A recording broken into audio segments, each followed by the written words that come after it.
دوسری جانب پاک فوج کی انجینئر کور نے شانگلہ میں لینڈ سلائیڈنگ کی وجہ سے بند سڑک کو کھول دیا ہے۔ پاک فوج کی انجینئرز کور خیبر پختونخوا کے سیلاب سے متاثرہ اضلاع میں امدادی کارروائیوں میں مصروف ہے۔ چیف آف آرمی اسٹاف کی ہدایت کے مطابق ضلع شانگلہ اور بنیر میں سیلاب کی تباہ کاریوں سے نمٹنے اور بچاؤ کے کاموں میں مدد کے لیے پاک فوج کی انجینئرز کور کو تعینات کیا گیا۔ پاک فوج کی انجینئرز کور نے شانگلہ کی بند سڑک کو بحال کر دیا۔ مقامی انتظامیہ کے ساتھ مل کر ڈگر میں قائم امدادی ریسکیو آپریشنز ہیڈ کوارٹر سے کارروائیوں کی نگرانی کی جا رہی ہے۔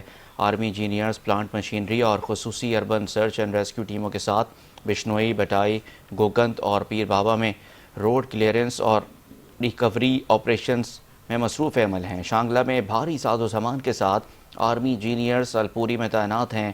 شانگلہ میں متعدد مقامات پر بلاک شدہ الوچ چکیسر روڈ کی کلیئرنس جاری ہے۔